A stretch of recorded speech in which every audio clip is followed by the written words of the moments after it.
I am terrified to sit in front of this microphone. Really? So here's what happened. And this is the Eagle Eye Podcast brought to you by Nissan, Rueben Frank, Dave Zangaro. You didn't even say your name right. I know, whatever. So we recorded a full pod about the Fred Johnson news, and that pod came after we recorded a pod about the Sam Howell news. And then at the end of this Fred Johnson podcast, we wrap it up. I go back and see that Darian Kinnard has been traded to Green Bay for a 2027 6th-round pick. So here's what we're doing. This is the beginning of the emergency pod.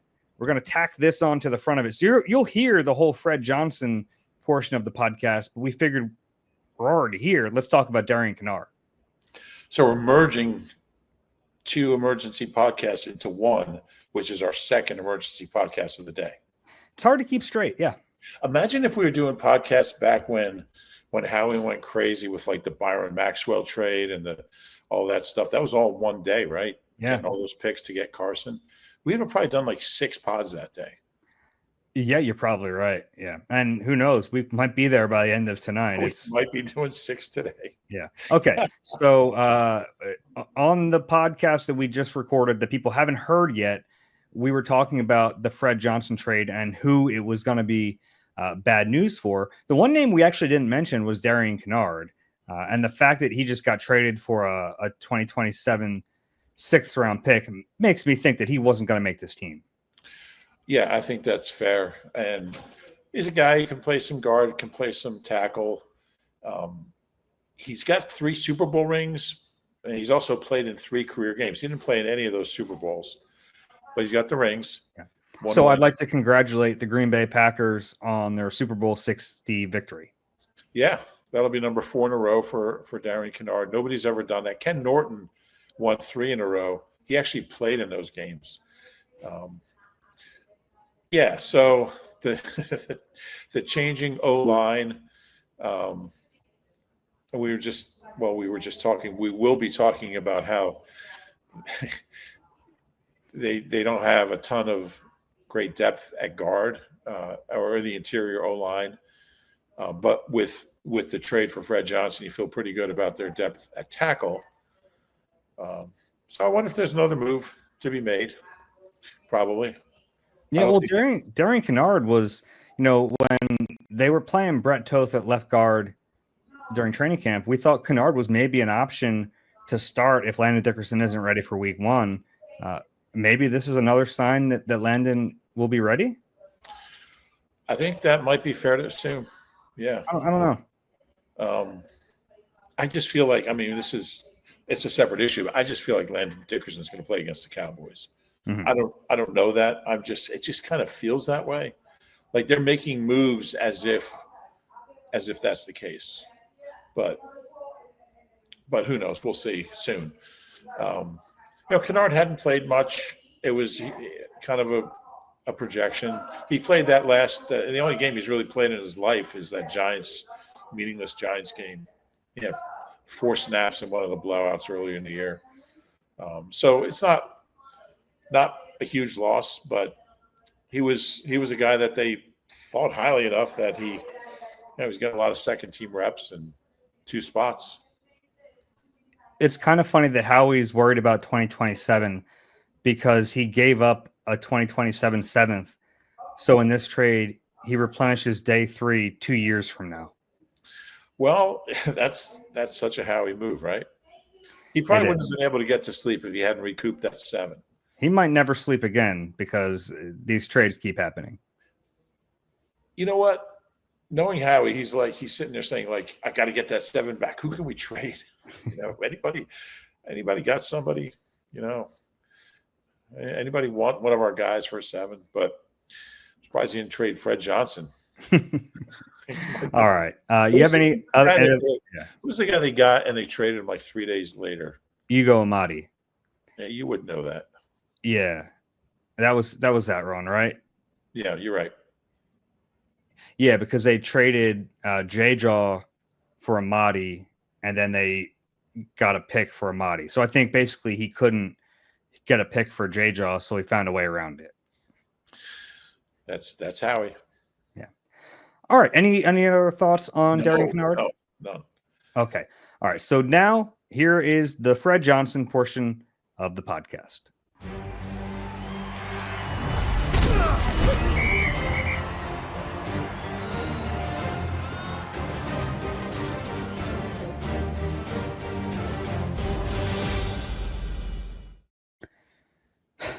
I'm experiencing some deja vu, Rube. Déjà POD. We got what, maybe an hour out of that last pod? You know, Howie's just sitting in his office, like as soon as we finish one pod, he's like, okay, let me make another move. You know he's doing that. This is another emergency podcast. This is the Eagle Eye Podcast brought to you by Nissan. Rueben Frank and Dave Zangaro. Earlier in the day on Sunday, the Eagles traded for Sam Howell to be one of their backup quarterbacks. And then on Sunday evening, another trade. They bring back Fred Johnson, our old buddy Fred Johnson, from the Jacksonville Jaguars for a 2026 7th-round pick. Yeah, Fred. Well, I know he's a better singer than Matt Pryor. And look, they've been looking for that swing tackle. Kendall Lamb didn't work out. Matt Pryor, I don't think had a particularly good training camp, but it seemed like by default he was going to be the guy. He didn't play Friday. Seemed like he would be that guy. He's okay. I still think of him more as a guard than a tackle. But Fred Johnson handled it last year and played well when he had to play. He actually started 6 games last year. I thought he played pretty well in about 4.5 of them. He's a pretty solid guy. He can play on either side. Sings beautifully. Florida guy, so you know how he likes him. And it's an upgrade. Again, they're better with Fred Johnson than they were without him. So he goes down to Jacksonville, spends the offseason there, training camp there, and comes on back home. He was here for 2 years. I think he was here in 23 and 24. Didn't play much that first year. He's bounced around. Bengals came up, played guard. He was with Tampa and played guard, and kind of Stout kind of made him into a tackle. And he's always very grateful for Stout for kind of turning around his career. And he goes down to Jacksonville, makes a little bit of money, comes back and make a little bit more. Yeah, there was a lot there. So let's he actually got to the Eagles in 2022. He was on the practice squad. And he just sat on the practice squad for most of that season. In 2023, he played special teams. He played in all 17 games, but didn't really see the field on offense. And then last year, he became their swing tackle, and they really needed him. I mean, he played pretty well in some important games. I think particularly that Cincinnati game against his former team, he shut down Trey Hendrickson in that game. He did. That was his 3rd start, I believe. He started that Tampa loss, and then after the bye, he started the next 4. And they were all wins: Giants, Bengals, Jacksonville, and then that big win down in Dallas when they blew him out. And then he started the Giants game at the end of the year, the meaningless game. But yeah, he was solid, and I like Big Fred. I was a little surprised they didn't keep him around, but Howie was kind of in that mode of, I'm not re-signing anybody, and I think maybe he wishes he did, but it's good to get him back. Yeah, I mean, his contract wasn't like prohibitive in any way.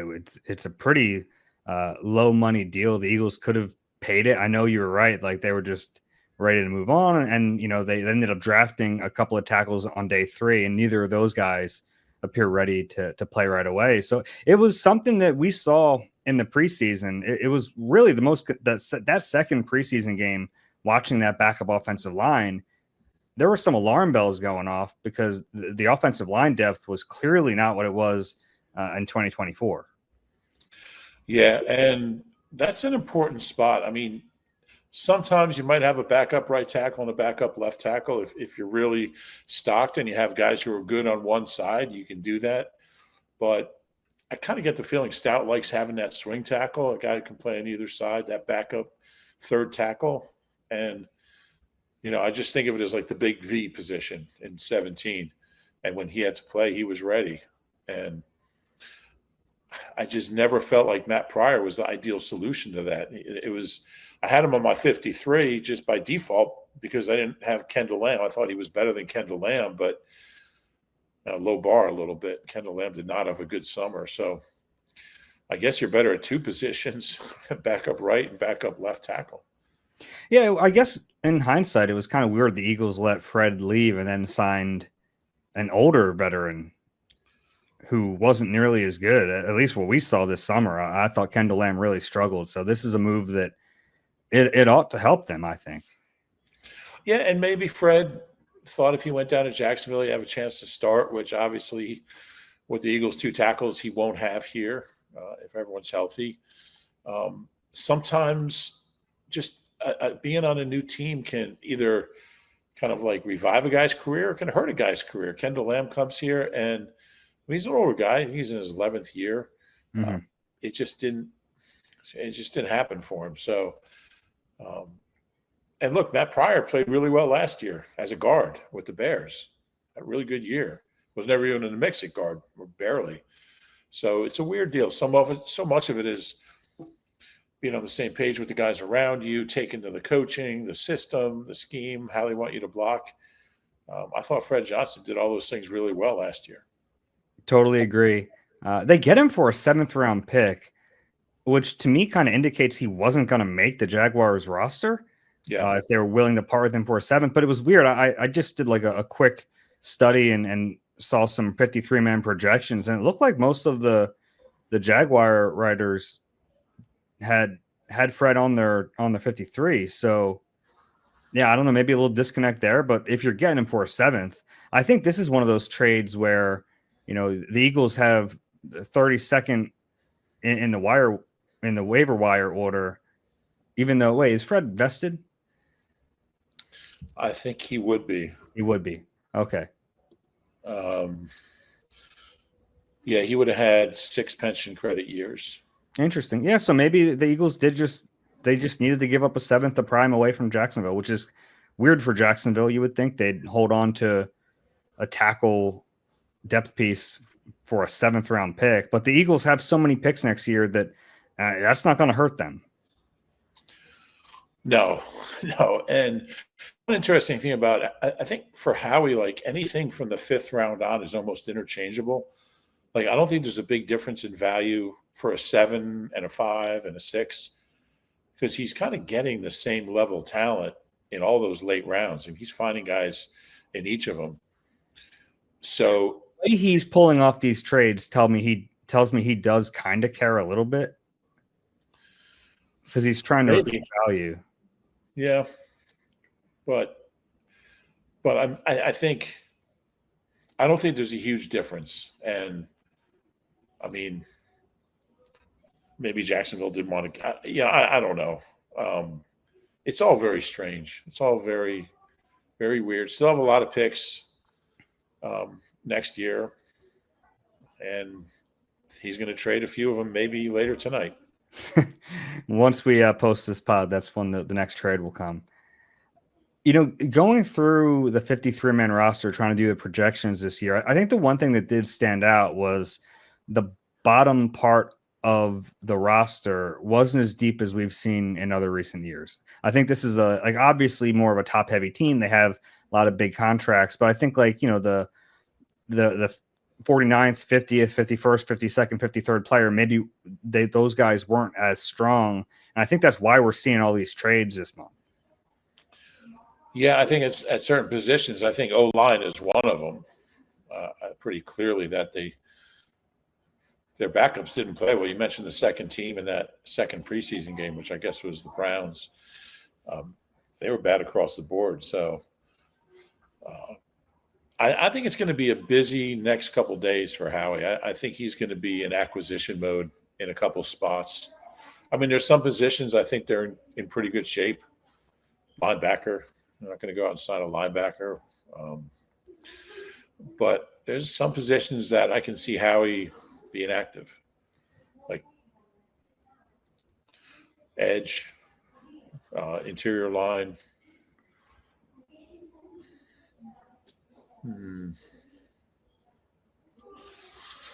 Yeah.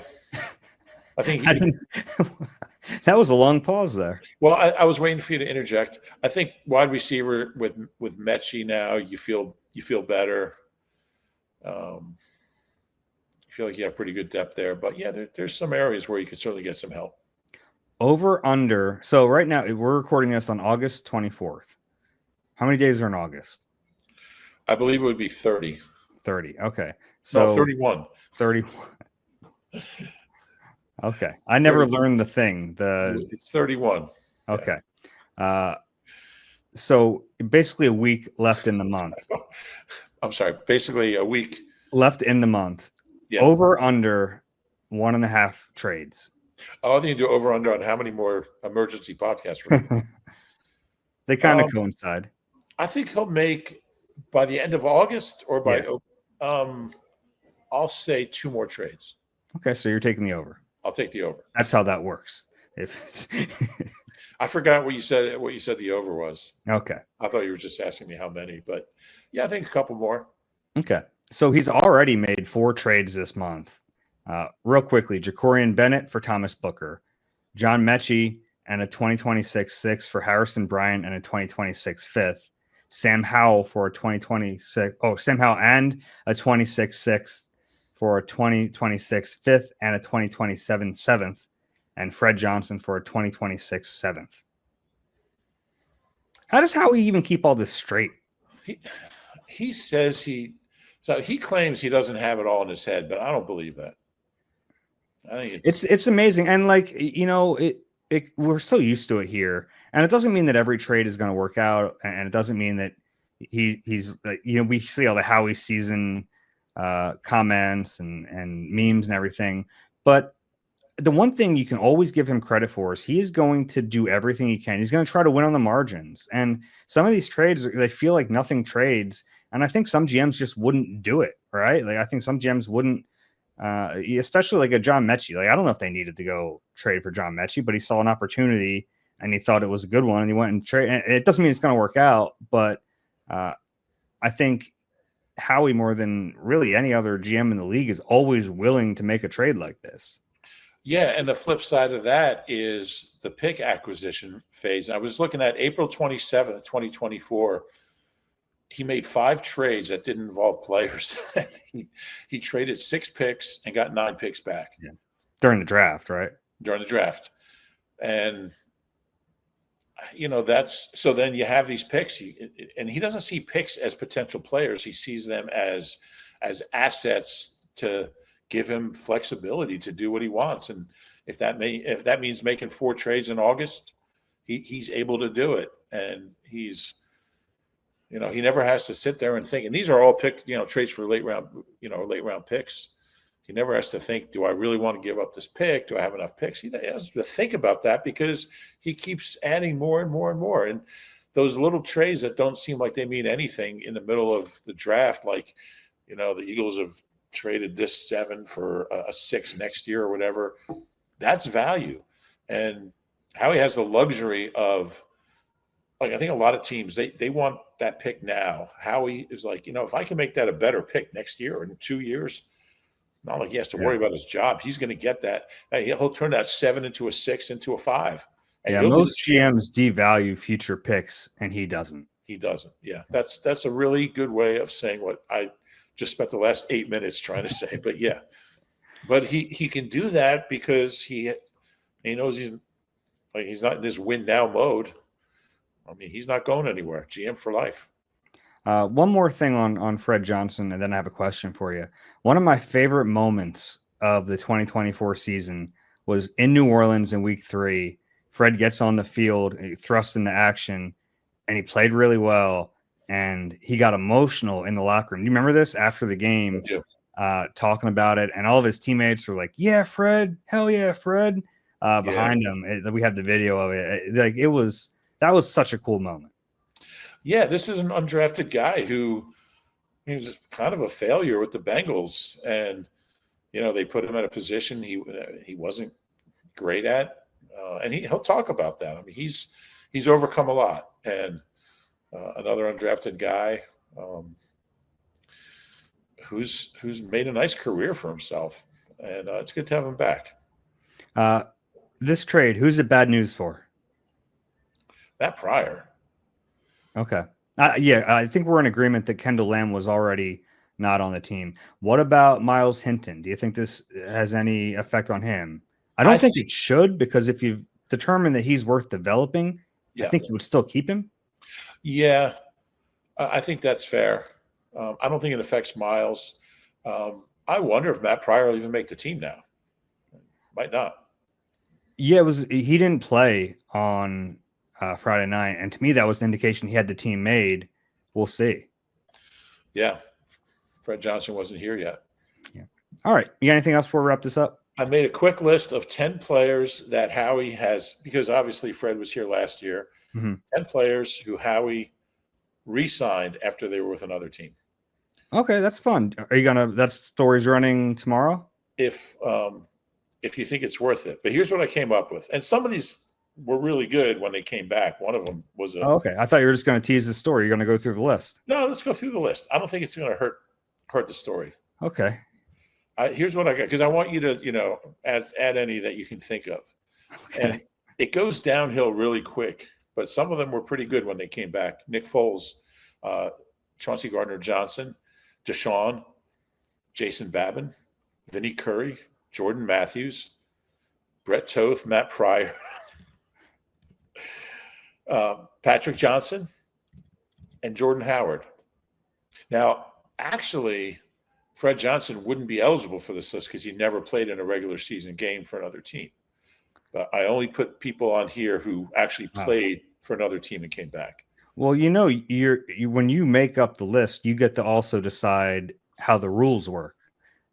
Like, you don't have to be a victim of your own creation here. Oh, I didn't think about that. Yeah, you make the rules. Well, there probably are some that we're missing. I haven't. I'd have to think about it a little bit. Yeah, I'm sure there's a bunch, but that's just. I mean, I basically didn't have a lot of time between podcasts, and that's what I was doing. But yeah, let me know any other names you think of. I'm sure there's a bunch. AJ Feely. AJ Feely. Did he play elsewhere? Yes, Miami. Oh yeah, they traded him for a second-round pick. What were the Dolphins thinking? They got a second-round pick for AJ Feely. It's a good one. Well, I just did the Howie era. Oh, okay. Yeah, these are just since 2010. Okay, I was also going to say Hugh, but yeah, the thought of Hugh, not counting 2015. So, yeah. Okay. All right. Well, that's fun. I'll try to think of more for you if I can. Appreciate that. All right. If you enjoy the Eagle Eye podcast and you appreciate emergency, see you back here. What, like 10:30? Next one? Yeah, probably. Subscribe, rate, do all that stuff. We appreciate it. Any final words, Rube? No. See you in a couple hours. All right. Sounds good. Rueben Frank. I'm Dave Zangaro. This has been Eagle Eye, presented by Nissan. We'll talk to you in a few minutes.